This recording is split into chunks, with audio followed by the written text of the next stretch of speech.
সাতক্ষীরার দেবহাটা উপজেলার দক্ষিণ সীমান্ত হারোদ্দহা থেকে কালীগঞ্জের বসন্তপুর পর্যন্ত বয়ে চলেছে ইছামতি নদী। এই নদী বিভক্ত করেছে বাংলাদেশ ও ভারতকে।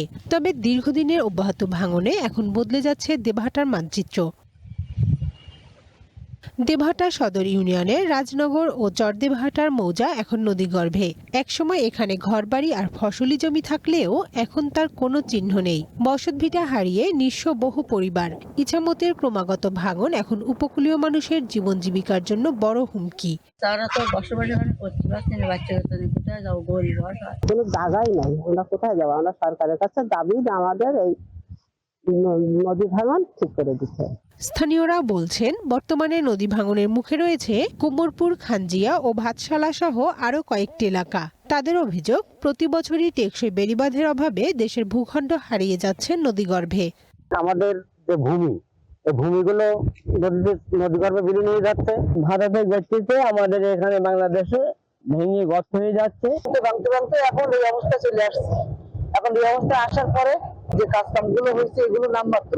আন্তর্জাতিক নদী আইন অনুযায়ী নদীর ঠিক মাঝ বরাবর দুই দেশের সীমানা ঠিক করা হয়। কিন্তু ইছামতির ভাঙন স্থায়ী হওয়ায় নদীর সেই মাঝখানের রেখাও এখন ঢুকে পড়েছে বাংলাদেশের মানচিত্রে। পাশাপাশি ভারতের অংশে চর জেগে বাড়ছে তাদের ভূখণ্ড।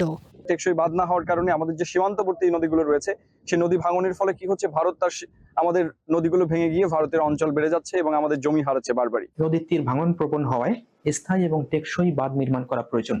কারণ এই নদীর ভাঙনের ফলে আমাদের বাংলাদেশের যে ভূমি রয়েছে, এই ভূমিটি কিন্তু নদীগর্ভে বিলীন হয়ে যাচ্ছে এবং বাংলাদেশের জমির পরিমাণও কিন্তু কমে যাচ্ছে। পানি উন্নয়ন বোর্ড বলছে, ইছামতির ভাঙন রোধে স্থায়ী বাঁধ নির্মাণের জন্য সমীক্ষা শুরু হয়েছে। এটি বাস্তবায়িত হলে দেশের মূল ভূখণ্ড রক্ষা করা সম্ভব হবে। ফিজিবিলিটি স্টাডির প্রক্রিয়াধীন রয়েছে। এই স্টাডিটা সম্পূর্ণ হলে আমরা এই ইছামতি কালিন্দির যে নদী ভাঙন রয়েছে সেখানে স্থায়ী প্রতিরক্ষা কাজ, পাশাপাশি আমাদের যে বেড়িবাঁধ রয়েছে সেটা টেকসই হিসেবে তৈরি করা সম্ভব হবে। সাতক্ষীরার দেবহাটা ও কালীগঞ্জের বসন্তপুর পর্যন্ত প্রায় 7 কিলোমিটার এলাকার 8 থেকে 10টি স্থানে ভাঙন চলছে।